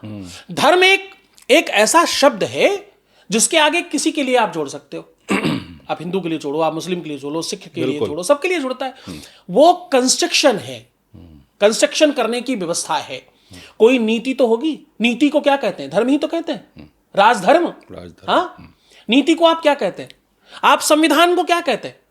हाँ, धर्म नीति तो है वो। तो आप जब जिस बात को जानते नहीं, आप समझते ही नहीं, आप वो भी तो नहीं कर पा रहे, आप वही कर लीजिए ठीक से, कंफ्यूज ही कर पाइए। अच्छा कंफ्यूज कुछ लोगों ने डिफ्यूज करना शुरू कर दिया। भाई साहब, ये दुनिया का पहला देश है जहां पर इतना अधिकार पहली बार दिया जा रहा है कि कोई भी लल्लू पंजू खड़ा होकर के कह रहा है, गली गली में शोर है, फलाना मेरा पापा चोर है। हाँ, ये सब भाई साहब पहली बार है। वो सहिष्णुता है। आप शेर के सामने कोई छोटी सी बकरी जाकर के कुछ बात कहकर आ जाइए, ये संभव है क्या? आप देश के प्रधानमंत्री के लिए बात कर रहे हैं, सावधान हो जाइए। आप किसी व्यक्ति विशेष के लिए बातचीत नहीं कर रहे हैं। कुछ लोग तो यहाँ पर जनेऊ पहनते हैं, खुद को ब्राह्मण कहते हैं, बोलते हैं धर्म हम भी मानते हैं, हम भी उसी धर्म से हैं। आप ठेकेदार थोड़ी हैं दूसरे लोगों को कहते हैं। अब भाई साहब, कल अगर हम भी सीना पीटने लगे, हाय हुसैन हम न थे, तो हम मुस्लिम थोड़ी हो जाएंगे। हाँ, हम थोड़ी देर के लिए बिस्मिल्लाहिर्रहमानिर्रहीम अल्हम्दुलिल्लाह रब्बिल आलमीन या गततोन या अस्ताइन बलद्वालिन में पढ़ने लग जाऊं। मैंने कुरान पढ़ी, मैंने हदीस पढ़ी, मैंने सब पढ़ करके देखा, बड़ा गहरे में गया बहुत, पर कुछ नहीं है। ले देकर पता लगता अच्छा भैया यहीं से गया है। ये भी प्रोडक्ट हमारी प्रोडक्ट का एक बिगड़ा हुआ रूप है। कहने का सीधा तात्पर्य ये बहुत आदि है, ये बहुत ये बटवृक्ष है। ये धर्म क्या है? इसकी जड़ें पाताल में है। ये कुछ बना बना नहीं है, इसको बनाया नहीं गया। ये प्रगत प्रदत्त वाली व्यवस्था है और ये आदिकाल से है, आदिकाल तक रहेगा। नीति धर्म से चलती है, धर्म से ही चलेगी। धर्म को बदनाम करके नहीं, धर्म का उपयोग करके नहीं, धर्म का प्रयोग करके नहीं, धर्म को गाली देकर नहीं, धर्म को खराब करके नहीं। पहले तुम्हारे यहां लोग कहते थे मंदिर जाना ही मत। हाँ, सोमनाथ मंदिर आपने पहले जाने से मना कर दिया, अब आप मंदिर मंदिर घूम रहे हैं। केवल जनेऊ पहन लेंगे और आप, भाई साहब जनेऊ तो हम लोग पूजा पाठ में उसको भी पहना देते हैं जिसका कोई अस्तित्व नहीं होता। जनेऊ तो हम लोग गाय को, बैल को, गधे को, हाथी को, किसी को भी पहनाते हैं जब पूजन होता है। ये एक व्यवस्था है, एक संसर्ग है। जनेऊ पहनते क्यों है, जब वो जानोगे तभी तो तुम्हें उसका अस्तित्व पता चलेगा, तभी तो मतलब पता चलेगा, वरना तो धागा है। आपको उसका मीनिंग नहीं पता, आपको यहां तक भी नहीं पता कि जनेऊ बाएं कंधे पर रखा जाता कि दाहिने पर रखा जाता, केवल इतना ही बता दो। जनेऊ में कितने धागे होते हैं वही अच्छा बता दो। जब आप किसी बात को समझते नहीं, जानते नहीं, तो आप उसका उपयोग नहीं कर पाएंगे। मुझे बहुत समय तक कंप्यूटर में किसी टेक्निकल व्यवस्था में मालूम नहीं था, मैं उपयोग नहीं कर पाया, बहुत चाह के भी नहीं कर पाया। आपको मैं आप बीती बताता हूँ। एक मेरे पास एक बहुत छोटी गाड़ी पहले हुआ करती थी, काफी साल पहले। गाड़ी का नाम था मारुति जेन। अच्छा, मारुति जेन। हाँ, मैं किसी के घर गया, बहुत देर तक बैठा रहा। जब मैं वहां चला तो मैंने देखा कि एक पहिया मेरा पंचर पड़ा है। उनके पास एक गाड़ी खड़ी थी, उसका नाम था मारुति वैन, जो जिसका स्लाइड होता है पहिया। हाँ, वैन। मैंने, अब मेरी बुद्धि देखना, मैं बहुत छोटा था उस समय मतलब छोटे व्यक्ति को, अल्प बुद्धि वाले को लोग पप्पू कहते हैं। पप्पू मतलब कोई नाम नहीं है, पप्पू मतलब जिसका थोड़ी बुद्धि कमजोर पड़ रही हो। तो उस समय मैं वैसे ही था, वैसे समझना, उस दृष्टि से देखना, थोड़ा दर्शन आप बनाना, तब आपको समझ आएगा। तो मैंने अपनी छोटी बुद्धि से सोचा कि इस पहिए को नापा, मैंने उस पहिए को नापा, दोनों का साइज सेम था। मेरी जेन का और वैन का पहिए का साइज सेम था। तो मुझे लगा मेरे पास स्टेपनी नहीं है, कुछ नहीं, अभी रात का समय है, इनका पहिया खोल के अपने में लगा लेते हैं, सवेरे आ जाएगा। उन्होंने कहा नहीं, मुझे कोई दिक्कत भी नहीं, अगर ऐसा लग जाए तो लगी जाए, क्या दिक्कत है मुझे। मैंने बड़ी मेहनत करी, पूरी ताकत लगाई, घंटों पहले खोला दोनों पहिए, फिर इधर का पहिया उधर, उधर का पहिया उधर जोड़ दिया, और सब हो गया। अच्छा भाई अब चलते हैं। मैंने जब गाड़ी स्टार्ट करी, आप यकीन करेंगे, एक तिल गाड़ी हिली नहीं। क्यों? पहिए का साइज ही तो सेम था, अंदर का वो जो घूमने घामने वाली चक्री है, व्यवस्था है, सिस्टम है, वो सब तो अलग अलग था। तो उसमें मुझे समझ में आया, जब आप अज्ञानी होते हैं, जब आपको नॉलेज नहीं होता, तो आप अपना समय, सामने वाले का समय और पूरी की पूरी व्यवस्था सत्यानाश करते हैं। तो आपको जवाब मिल गया होगा कि सत्यानाश ही कर रहे हैं, कुछ नहीं हो रहा उससे, वो सिर्फ सत्यानाशी है। क्यों? वो सूझबूझ नहीं है, वो नॉलेज नहीं है, वो ज्ञान नहीं है, वो समझ नहीं है, वो मैच्योरिटी नहीं है, वो ताकत ही नहीं है। समूचे देश के बारे में सोचना है साहब, 2-4-5 लोगों के बारे में सोचना थोड़ी। तो वो जो लोग जिनकी बात आप कर रहे हैं, वो तो उत्तर प्रदेश में भी चुनाव लड़े, साथ में मिल के लड़े एक दूसरी पार्टी के साथ में, आपने देखा होगा, जिनकी सत्ता हुआ करती थी।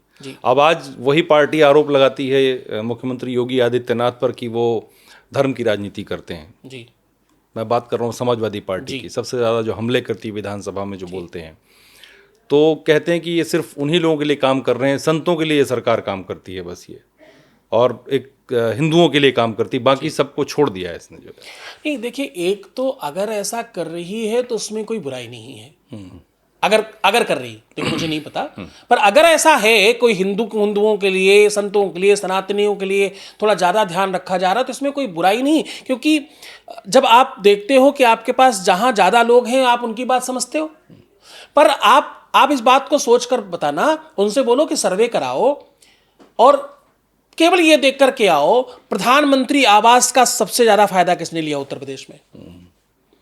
वो जो शौचालय बने, वो सबसे ज़्यादा किसके यहाँ बने? जो अनाज मिल रहा है मुफ्त में, वो सबसे ज्यादा किसके घर जा रहा है? साहब देखो, कहना और वास्तविक तथ्य होना ये बहुत अलग अलग विषय हैं। सबसे ज्यादा जो अपने आप को अल्पसंख्यक कहते हैं, उनको ज्यादा इसका बेनिफिट दिया जा रहा है और ज्यादा लिया है उन्होंने इन सरकारों में। ये सरकार केवल सनातन के लिए नहीं, केवल हिंदू के लिए नहीं, सबके लिए, सबका साथ, सबका विकास लेकर काम कर रहे हैं और सबको सोचते हैं। क्योंकि हम बहुत नज़दीक से देखते हैं, इसलिए हमें मालूम है, हम समझते हैं उस बात को, क्योंकि सबके लिए सोचा जा रहा है, विचार किया जा रहा है। आप एक दिन जनता दरबार में जाकर देखिए, आप तो क्योंकि गए, किसी जनता में जिसको भी संदेह हो, वो एक बार मेरे कहने से जनता दरबार चला जाए लखनऊ, उसको पता लगेगा कि सबका साथ सबका विकास क्या होता है। कितने भुरके वाली महिलाएं खड़ी हैं, कितनी महिलाएं वहाँ पर किस किस संप्रदाय से आती हैं, आपको सब सामने दिख जाएगा। वो आरोप लगाना आपकी कमजोरी का दूसरा प्रायक है, जवाब देना आपकी सच्चाई का एक दर्शन है। संभल में जो हुआ उसके लिए भी पार्टी, समाजवादी पार्टी की तरफ से कहा गया कि ये सरकार दंगा करवाना चाहती है। एक नेता ने कहा कि अब किसी के यहाँ जाके ऐसा करोगे तो जो उन्होंने ठीक किया, आपने सुना होगा बयान वो, तो उसको लेकर के भी सवाल को सरकारों में लाया, मतलब योगी सरकार को सवालों के घेरे में लाया गया संभल को लेकर के। नहीं, देखिए, संभल हमारे शास्त्रों में लिखा है, पुराणों में लिखा है और आदिकाल से लिखा है कि संभल में कल्कि भगवान का स्थान है और वो जैसा देखा जा रहा है, पाया जा रहा है। मैं कह रहा हूं कि आपके घर में, मेरे घर के नीचे कोई चीज गड़ी है, तो अगर नहीं है तो आप, हमें डरने की जरूरत नहीं है, और अगर है तो मुझे आगे बढ़कर उसमें सहयोग करना चाहिए। इसमें आपत्ति क्या है? रोज लोग कहते हैं कि वो मस्जिदें खोदी जा रही हैं, सारे घर खोदे जा रहे हैं। अगर कहीं कुछ है तभी तो। अनावश्यक आप अनर्गल कैसे? आप एक जगह बताओ जहां खोदा गया और कुछ नहीं निकला हो। एक ऐसी जगह बताओ। आप जाकर के ज्ञान वापी देख करके आइए। आपने दर्शन किया ज्ञान वापी? ये भी नहीं गया मैं। आप एक बार दर्शन कीजिए मेरे कहने से, आपको पता लगेगा कि जो बातें हो रही हैं, जो सत्यता है वो कितनी भिन्न है। आप जब ज्ञान वापी देखेंगे ना, तो आपको हिंदू होने पर एक बार को ग्लानि होगी कि इतने दिनों से ये स्थिति थी यहां की। अरे, कोई अंधा बहरा आदमी छूकर बता देगा ये मंदिर है, देखने की तो जरूरत ही नहीं है। और आप देखिए, इतने दिनों से आपके देवी देवता बंद पड़े, आप कैसे सुखी हो पाएंगे? हिंदुओं का उत्थान होएगा कैसे? लेकिन ये जो ज्ञान वापी की बात की, उसमें भी कहा जा रहा है कि आज पहले अयोध्या, फिर काशी, फिर ज्ञान वापी, फिर मथुरा, ये हमसे मुसलमानों को कहना है कि ये धीरे धीरे करके ये सब छीनने की साजिशें हैं इस देश में, और सरकार उसका कहीं ना कहीं पीछे समर्थन करती है बीजेपी की। नहीं, मुझे नहीं लगता कि हम कुछ छीन रहे हैं। हम जिस दिन छीनने पर आएंगे तो सबसे पहले तो हम आगरा का ताजमहल छीन लेंगे, क्योंकि वो हमारा है, उसके नीचे मंदिर है। हम छीनने पर जिस दिन आ जाएंगे, उस दिन आप यकीन मानिए इस देश में एक भी मस्जिद बचेगी नहीं, क्योंकि सब हमारी जमीनों पर है। ये हिंदुस्तान है, यहाँ सिर्फ हिंदू थे। हमने सहिष्णुता में आपको दिया है। किराएदारों से किराया न लेना सहिष्णुता होती है। बर्बरता नहीं कहते इसको जबरदस्ती नहीं कहते। ये धरा हमारी है, हमने इस पर नमन किया, वंदन किया है। हम तो आपको अपना मानते हैं, इसलिए सब जगह जय दे रखी है। और हम कहीं अगर कह रहे हैं यहाँ पर मंदिर हो सकता है, तो उसमें आपको आपत्ति होनी नहीं चाहिए। दिक्कत क्या है, संकट क्या है? अगर मंदिर है तो आपको आपत्ति उसमें होनी ही नहीं चाहिए। आप कहीं पर मस्जिद सिद्ध करो, हम आपको मना कर रहे हैं, तो आप बताइए, आप आइए, खोदिए, पर निकलना चाहिए, होना चाहिए। सत्य को आंच कहां है? सांच को आंच थोड़ी होती है। झूठ को दिया की जरूरत होती। सत्य तो प्रकाशवान है, वो तो कोई अंधा आदमी भी देखेगा तो बता देगा। तो आप कह रहे हैं ये हिंदुस्तान है, और यहाँ नारे लगते हैं कि ये देश किसी के बाप का नहीं है। सुना होगा आपने। हाँ, ये किसी के बाप का तो नहीं है। हमारे तो बाप का है, हमारे तो बाप दादा का भी है। बाप तो छोड़ो, हमारे दादा भी है। जिसकी आगे की पीढ़ी का पता नहीं है, वो तो बाप तक ही बात कर सकता है ना, क्योंकि उसके पहले तो वो भी इधर ही तरफ थे, उसके आगे पता ही नहीं उनको।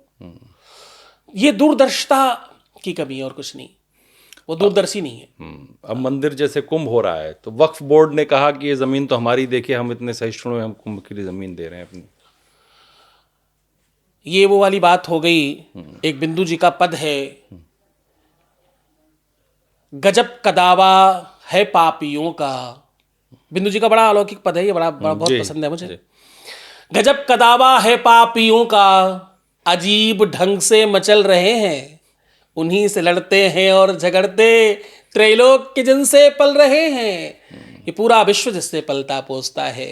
लक्ष्मीपति जो है, उसी को हम 10 रुपए का प्रसाद चढ़ाकर बोले कि हमारा ये काम कर देना, तो जितनी हंसी उस पर आती है, उतनी हंसी इस बात पर आती है। वक्त बोर्ड मतलब क्या है? What is the meaning of वक्त बोर्ड? तुम लाए कहाँ से? तुम्हें मिला कहाँ से? हमारी ही चीज़ों को आप हमको ही सिखा रहे हैं। मैं आपके घर जाऊं और आपकी ही चीज़ उठाकर आपको कहूं कि मैंने आपको अपनी चीज़ दे दी है, आपको हंसने के अलावा कुछ और आएगा नहीं।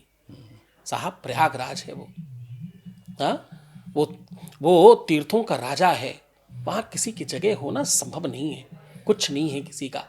हमने आपको सहिष्णुता में कह दिया, आप हमारे अपने हैं, हम बहुत उदारवादी लोग हैं।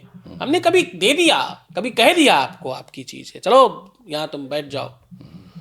आज कथा सुनने लाखों करोड़ों लोग आते हैं, चलते समय ये थोड़ी कहते हैं यहाँ हम बैठे थे, ये जगह हमारी है। ये तो देखो अल्पज्ञता है। ये जिसके पास कम बुद्धि होती है अथवा वो सोच नहीं पा रहा होता उतना बढ़िया, जिसके विचारों में थोड़ी भिन्नता होती है, जो खिन्न विचारों के लोग होते हैं, वो ऐसी बातें करते हैं। धमकी मिली है कुंभ में कि कुछ खालिस्तानी और कुछ दूसरे मुस्लिम संगठन की हम कुंभ में ये कर देंगे, वो कर देंगे, धमाके करेंगे। तो ये सब किस तरह की धमकियां भी दी जा रही हैं ऐसे लोगों की वजह? देखो, पहले हम बहुत भयभीत होते थे, लेकिन अब सावधान, ये सब बातें कहने वालों, ये देश अब बहुत सुरक्षित हाथों में है। यहाँ के मुखिया का एक ही लाइन बहुत पर्याप्त है तुम्हारे लिए कि एक हाथ में माला और दूसरे हाथ में भाला भी है, चिंता मत करना, ऐसी कोई चीज़ यहाँ कभी नहीं हो पाएगी। ये प्रदेश बहुत सौभाग्यशाली है। इस बार यहाँ के जो मुखिया हैं, यहाँ के जो नायक हैं इस प्रदेश के और अथवा इस देश के, दोनों की मनसा बड़ी पवित्र है। वो कुंभ को समझते हैं। कुंभ है क्या, कुंभ होता क्या है? अभी तक की सरकारें कुंभ को केवल एक मेला समझती थी, कुंभ को केवल एक उत्सव के रूप में मात्र देखा करती थी। कुंभ की गरिमा है, कुंभ की अपनी मर्यादा है, कुंभ की अपनी एक पहचान है। कुंभ को समझने वाले पहली बार मिले हैं। इस प्रदेश को और इस देश को बहुत गौरव है इस बात में कि पहली बार ये 140 सालों के बाद जो कुंभ मिला है और 140 सालों के बाद मिलेगा, वो कुंभ सही हाथों से हो रहा है। ये बहुत बड़ी कृपा है भगवान की हम सब पर। आपसे राजनीति की तो बात हुई, धर्म की बात हुई, अब आप कथा भी करते हैं जी, और लोगों को बहुत ज्ञान की बातें बताते हैं जी। तो कुछ चर्चा उस पर भी करना चाहेंगे हम। मैंने जितना आपको सुना देखा, आप कर्म पर बहुत जोर देते हैं जी। तो इसके बारे में कुछ बताइए कि कर्म क्या करता है इंसान के लिए और उसका क्या लाभ हानि है? धर्मेंद्र जी, पूरी की पूरी जो चाबी है किसी भी व्यक्ति की जी, उन्नति का वास्तविक सोपान क्या है, सीढ़ियां क्या है, उन्नति कैसे आपको प्राप्त होती है, आप कैसे अपने कर्म रूपी मंदिर में आप कर्म रूपी जीवन में आप उन्नति कारक कैसे हो पाएंगे? इसका क्या सोपान है, इसकी क्या सीढ़ियां क्या हैं, इसका तरीका क्या है? धर्म सिखाता है। धर्म में आप देखो, कभी भी किसी बड़े मठ में आपने 4 बजे वाली आरती 4:30 अथवा 5 बजे नहीं सुनी होगी। नहीं, समय पर होगी। चाहे एक भी व्यक्ति मंदिर में ना हो और चाहे पीछे 1 लाख लोग खड़े हो, दोनों स्थिति में उसी समय पर आरती होगी। न संडे, न मंडे, न ट्यूसडे, न वेंसडे, न फलाना, न डिमाका, न कुछ, न कैसा, हमेशा वो एज वेल एज होगा। क्या इससे सीख क्या है? ये कर्म योगी का सबसे पहला पावदान है, सबसे पहली सीढ़ी है कि वो कर्म योगी बनकर अपने कार्य को निरंतर तटस्थता के साथ परमानेंट एक जैसा करे। चाहे काम कम हो चाहे ज्यादा, आपको उतनी मेहनत करनी चाहिए। एक बूंद पानी का सबसे कम ताकतवर, वो बूंद पानी की बहुत ताकत नहीं रखती, लेकिन निरंतर एक जगह गिरे तो अपना स्थान, अपना अस्तित्व बना देती है। पत्थर को भी भेद कर अंदर निकल जाती है। ये सिखाती है कि आपकी निरंतरता, आपका कर्म योगी होना। कर्म प्रधान विश्व रचिराखा, जो जस करही सो तस फल चाखा। उन्नति की एक ही चाबी है मात्र, कर्मनिष्ठ होना, कर्मयोगी होना, मेहनती होना, परिश्रमी होना, सकारात्मक चिंतक होना। आप पुनर्जन्म की बातें करते हैं कि जो आपने कर्म पीछे किए या जो आज कर रहे हैं, जी, उनका क्या कनेक्शन है पीछे से आगे, क्या हिसाब किताब है? ये धर्मेंद्र जी पूरा एक अकाउंटिंग व्यवस्था है। जैसे आप बैंक में अकाउंट खोलते हो और बैंकर आपको 2 तरीके का कार्ड दे देता है, एक क्रेडिट कार्ड और एक डेबिट कार्ड। अच्छा, दोनों कार्डों का नियम बड़ा अलग है। एक वो कार्ड है जिसमें आपको जमा पहले करना है, निकालना बाद में है। बिल्कुल। दूसरा वो कार्ड है जिसमें निकालना पहले है, जमा बाद में करना है। बिल्कुल। भगवान ने भी सेम 2 कार्ड आपको दे रखे हैं। एक वो है जिसमें आपको कुछ अच्छे सत्कर्म करना है पहले, फिर आपका भाग्य उजागर होगा और आप कुछ पाएंगे, आपको कुछ बेहतर चीज मिलेगी। दूसरा, आप अपने कर्म से जितना चाहे आप निकालते जाते हैं, आप जो मर्जी करते जाते हैं, आपको स्वतंत्रता दे रखी है, जो मर्जी करो। आप कितनी ही शादियां कर लो, कितने ब्याह कर लो, कितने कुकर्म कर लो, कितने सत्कर्म कर लो, कितनी ही बुरी काम कर लो, चोरी कर लो, चमारी कर लो, बुरे जितने भी खराब काम हैं वो सब आप कर लो। अब जैसे ही आप इस बात को नजदीक से समझेंगे कि आप जो भी कुछ कर रहे हैं करते जाओ करते जाओ करते जाओ। आपने बुरा कर्म किया तो समझो पैसे निकाल लिए, अच्छे कर्म किए तो सोचो जमा कर दिए। अब इसमें बैलेंस खराब हुआ तो आप दुखी हो गए। जैसे ही इसका बैलेंस आप खराब करेंगे वैसे ही आपकी जीवन की स्थितियां खराब होनी शुरू हो जाएंगी, क्योंकि ये कार्मिक अकाउंट है। आप कर्म रूपी अकाउंट में काम कर रहे हैं। आपने मनचाहे रूप से किसी को झूठ बोलकर, किसी को बुरा बोलकर, किसी को गलत बहकाकर, मान लो अपने झांसे में डालकर कुछ आपने कर लिया या उससे करवा लिया, किसी के पैसे आपने ठग लिए, कुछ भी आप अगर जब गलत करते हो वो आपका कार्मिक अकाउंट बन रहा है। बी केयरफुल, जो बोगे वो काटना पड़ेगा आपको आगे।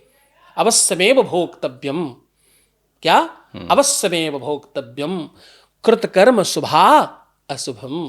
गोस्वामी तुलसीदास जी कहते हैं जो तुम करोगे, जो जस करही सो तस फल चाखा, कर्म प्रधान विश्व रचिराखा।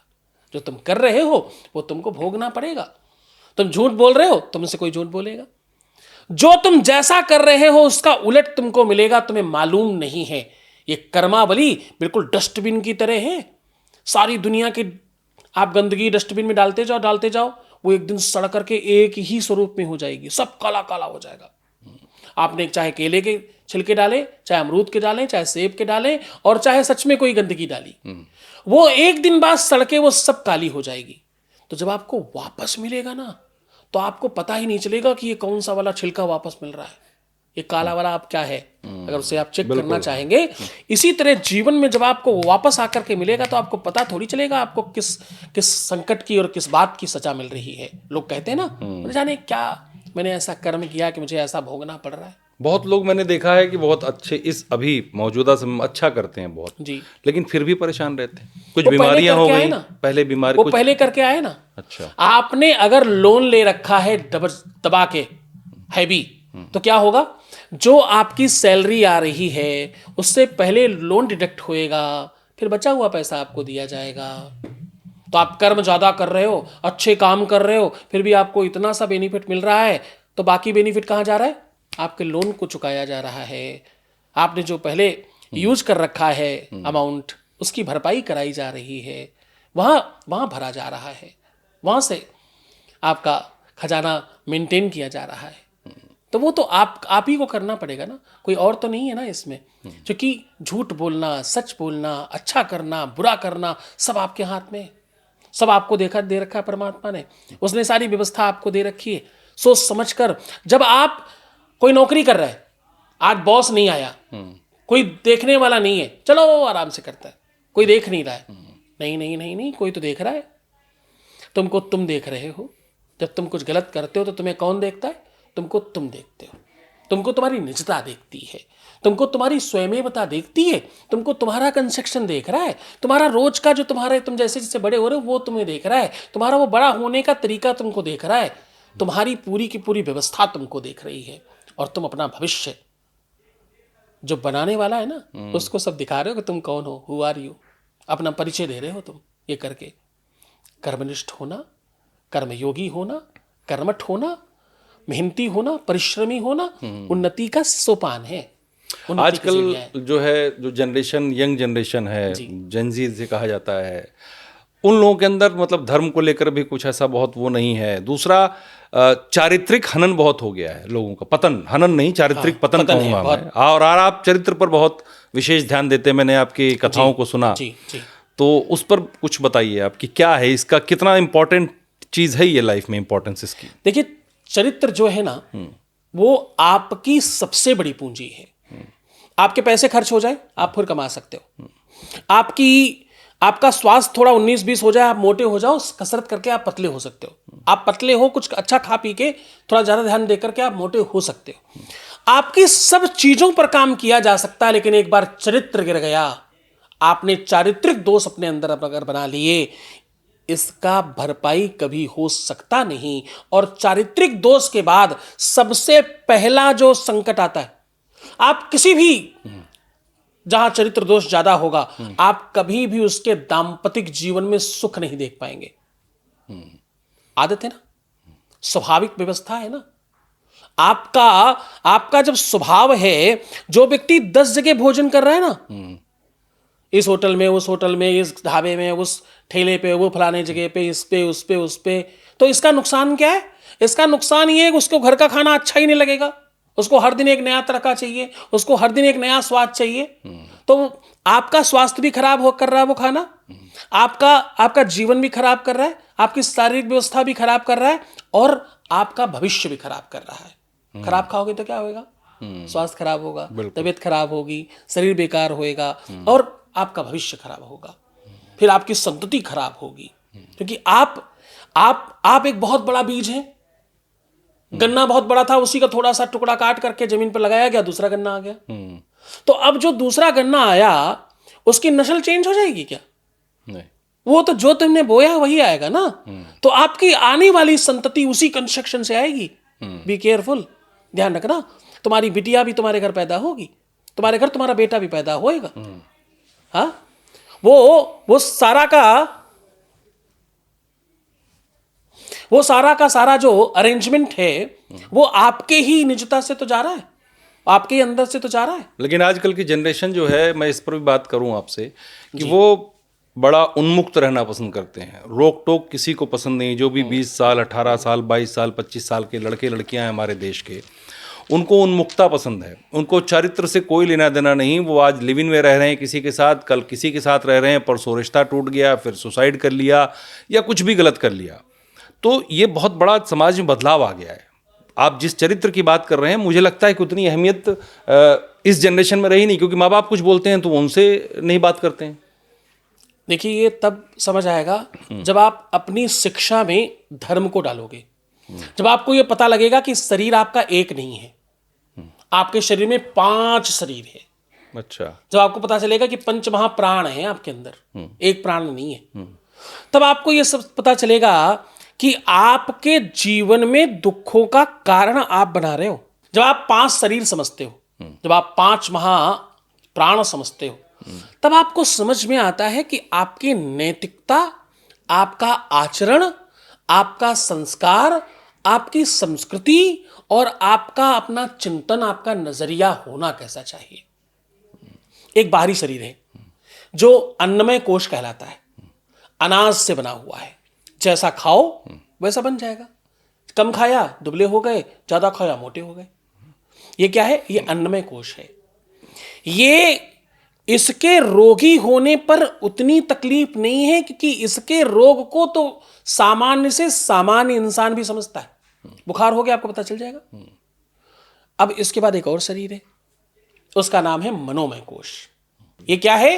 ये मनोमय कोश है। मनोमय क्या है? तुम्हारी चिंतन प्रणाली की व्यवस्था से इसका आगाज होता है, शुरुआत होती है, प्रारंभ होता है।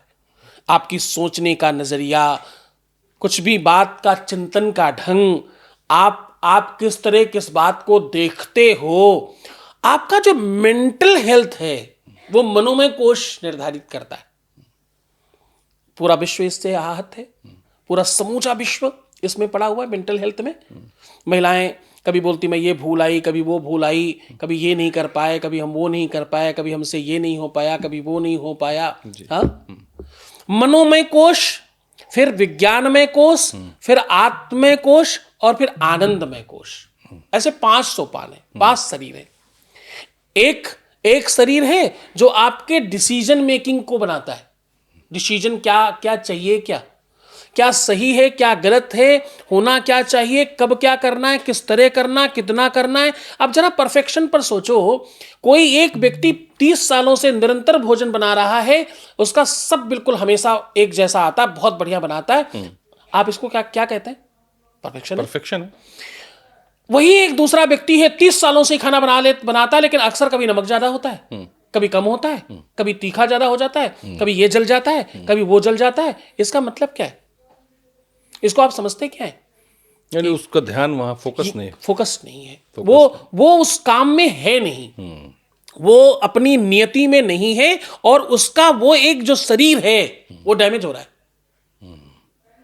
वो विज्ञान में कोश को संभाल नहीं पा रहा है। वो अंदर से बीमार है, उसका इलाज कराओ। आज मैं चाबी भूल आई, आज मैं मोबाइल भूल आई, अरे ये कहाँ रखा है, मैंने ये कहाँ रख दिया, कल तो यहाँ ये चीज रखी थी, फलानी चीज मिल नहीं रही है, ये क्या है, ये बीमारी है, इलाज कराओ। और ये इलाज कहाँ होएगा?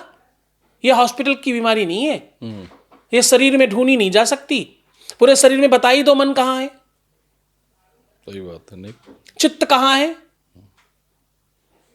मन और चित्त ये अलग अलग चीजें ना, है कहाँ? नहीं पता, किसी को कोई नहीं जानता, विज्ञान भी नहीं जानता मन कहाँ है, चित्त कहाँ है। तो मन और चित्त ये दोनों का स्थान नहीं पता। अब आप बुद्धि और विवेक सबको एक जैसे में समझते हो, चिंतन कहाँ है, चित्त कहाँ है, चिंतन कहाँ, मन कहाँ है, और आपकी भावनाएं कहाँ हैं, भावुक होते वो कहाँ, ये सेंस कहाँ है। अलग अलग सेंसर किसी मशीन में लगे हो तो आप खोलकर उससे रिपेयर कर सकते हैं। आपके शरीर की ये सेंसर कहाँ है? रूप, गंध, स्पर्श, दर्शन, ये सब जो समझता है वो सेंस कहाँ है? हाथ का स्पर्श अलग है, सर का स्पर्श अलग है, गाल का स्पर्श अलग है, पैर का स्पर्श अलग है। ये कौन है, कौन समझ रहा है, कहाँ है वो? ये ब्रेन की एक अवस्था है, आप कहोगे। हाँ, यही कहता है साइंस। वो कहाँ पे है? केमिकल होता है, कोई रिलीज होता है, उससे होता है साइंस। वो कहाँ है और उसे कैसे बैलेंस किया जाए बाहर से, बिना काटे, बिना तोड़े। ये आपका, जब आप ये शरीर समझते हो ना, जब आपको ये समझ में आता कि बाहरी वाला भैया आपका अन्नमय कोश है, फिर मनोमय कोश है, फिर विज्ञानमय कोश है, फिर आत्मय कोश है, आत्मा है फिर अंदर, और फिर जाकर के आनंदमय कोश है। ये अलग अलग शरीर हैं और सबके अपने निजी गुणधर्म हैं। अब जो आनंदमय कोश है वो क्या है? वो दृष्टा है। जो विज्ञानमय कोश है दृष्टा है, दूर से देख कर, खड़े होकर के कुछ देख रहा है। आज आप हमारे साथ बैठे हो, इसका दृष्टा कौन है? आप समझ भी रहे हो, आप ही हमारे साथ बैठे हो और आप ही समझ रहे हो, और आप 50 चीजें और भी सोच रहे हो। कौन है ये जो कर रहा है? जो दूर खड़े होकर के सब देख रहा है, सब समझ रहा है, वो कौन है आपके साथ? आप खुद को भी देख रहे हो, आप मेरी तरफ देखते देखते भी अपने आप को देख पा रहे हो, और आपने अपना एक अस्तित्व और अपना एक नजरिया अलग बना रखा अपने बारे में। अपनी सुंदरता आप अलग तरीके से समझते हो। जब तक आप शीशा नहीं देखते तब तक आप अपने आप को अलग समझते हो, और शीशा देखते तो अलग समझते हो। आप कभी सोच कर देखिएगा इस बारे में। कभी कभी आपको अनायास ही होंठ दिख नहीं रहे, लेकिन आपको बहुत सुंदर लगते हैं अपने होंठ, खुद के ही। आपको बोलने में बड़ा गौरव हो रहा होता है। कभी कभी आपको अपनी ही सुंदरता पर नाज हो जाता है, जबकि आपने शीशा नहीं देखा है। ये कौन है जो दूर से देखकर आपको बता रहा है? ये सब कौन आपको भान करा रहा है? ये अलग अलग शरीर हैं।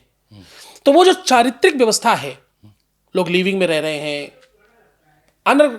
अंतर्गत जाने जो मर्जी वो कर रहे हैं, ये सब बच्चे अपना वर्तमान, अपना भविष्य और अपना जीवन समाप्त कर रहे हैं, गड़बड़ कर रहे हैं, खराब कर रहे हैं, नष्ट कर रहे हैं। आज परसेंटेज वाइज आप देखो कितने तलाक हो रहे हैं। यही मेरा अगला सवाल आपसे यही था कि जो रिश्ते आजकल खराब हो रहे हैं जी, पहले के जमाने में जो परसेंटेज थे तलाक के वो कम थे, या लड़ाई झगड़े के कम थे, बहुत कम थे। अब इतना बढ़ गया ये सब। जी तो इस पे क्या करना चाहिए, कैसे चीजें सुधरेंगी समाज में, अगर आप इस पे बात करते रहे हैं अक्सर? जी, क्योंकि देखिए ये विकृति है, ये विकृति है, क्योंकि आपने वही बोया है, इसलिए आपको काटना पड़ रहा है। आपने किया कुछ और है, बोला कुछ और है, कहा कुछ और है, समझा कुछ और है, बताया कुछ और है, दिखाया कुछ और है। सब में भिन्नता है आपका कुछ भी सीख में नहीं है, कुछ भी लकीर में नहीं है। आप माँ बाप को कुछ और बताते हो, दोस्तों को कुछ और बताते हो, मिलने वालों को कुछ और बताते हो, जानने वालों को कुछ और बताते हो, बहुत निजी लोगों को कुछ और बताते हो, अंतरंग लोगों को अपने बारे में कुछ और बताते हो। तो आप खुद में ही कितने लोग हो, और ये क्या करेगा? ये तुमको ही कितना कंफ्यूज कर देगा, तुमको ही कितना बर्बाद कर देगा, तुमको ही कितना नष्ट कर देगा। कितना अच्छा हो कि आप अपनी निजता में रह सके। मैं हूं वो हूं, मैं जो हूं वो हूं। आप जो कर रहे हो, चलो अच्छा एक काम करो, मैं कर रहा हूं, अगर जिन बच्चों को ये लगता है कि लिविंग में रहना अथवा जो भी वो अनर्गल काम कर रहे हैं वो करना ठीक है, क्या तुम सार्वजनिक रूप से कर सकते हो? माँ बाप को बता के कर सकते हो? नहीं। सबको बता सकते हो? नहीं। तुमने जितने इस तरह के काम किए हैं वो सार्वजनिक रूप से सबको बता सकते हो क्या? नहीं। क्यों? अगर गलत नहीं है तो सबको बताने में दिक्कत क्या है? अगर गलत नहीं है तो लोग सोचेंगे। अरे लोग सोच रहे तो फिर क्या दिक्कत है? जब तुम्हें गलत नहीं लग रहा तो फिर दिक्कत क्या है? Open to all, open it ना। फिर दिक्कत क्या है? आपका मन भी जानता है गलत है, आपका दिमाग भी जानता है गलत है, आप खुद भी उसे गलत समझते हो, दूसरा कोई कर रहा हो तो आप उसे गलत नजर से देख रहे होते हो, पर खुद करते हो तो आपको कोई दिक्कत नहीं है। तो ऐसा क्या मोह है ऐसे चीज़ों से जो आप कह रहे हैं, अनर्गल चीज़ें या जो भी आपके चारित्रिक दोष को पैदा करती हैं, उनसे क्या मोह है इंसान को? देखो, ये पतन का अरेंजमेंट है। अगर सबके सब वो उस ऊर्ध्वगामी चेतना को समझ लेंगे तो फिर संसार कैसे चलेगा, ये नियति कैसे चलेगी, व्यवस्था कैसे चलेगी। साइकिल चलाई आपने? बिल्कुल चलाइए। एक समय जब साइकिल में बड़ी मेहनत लगती है, साइकिल चढ़ाई के टाइम पर कहीं चढ़ रही हो तो खूब ताकत लगानी पड़ती, खूब मेहनत करनी पड़ती, खूब जोर लगाना पड़ता है, और जैसे जैसे ऊपर जाती उतना ताकत लगनी पड़ती। बिल्कुल। बिल्कुल टॉप पे पहुंचते पहुंचते तो पूरी जान झोंक देनी पड़ती है। और दूसरे टाइम जब आप नीचे जा रहे होते हैं, कोई मेहनत नहीं करनी, अपने आप ढलक रही होती है। संभालो नहीं तो पता चला कहीं भाग ही जाए, साइकिल ही कहीं चली जाए। ये दोनों ही क्या है? एक वो है जिसमें मेहनत तो लग रही लेकिन तुमको ऊपर उठा रही है। दूसरी वो यात्रा है जो आपको पाताल में ले जा रही है, पतन करा रही, खराब करा रही है। उसमें मेहनत नहीं करना पड़ता, उसमें परिश्रम नहीं करना पड़ता, उसमें प्रयास नहीं करना पड़ता, वो अपने आप होता है। ये संसार कर्मठ नहीं हो रहा, अपने आप होने वाली चीजों की तरफ भागते हैं लोग, जो सहजता से हो रहा है, जो आराम से अपने आप हो रहा है। भले ही वो पतन है तो, भले ही वो गर्त है तो, पर उसमें मेहनत तो नहीं है ना, कुछ करना तो नहीं है ना, कोई प्रयास तो नहीं है ना। कर्मठता उन्नति का साधन है और मंदता आपके निकृष्टता का और समाप्ति का योग है।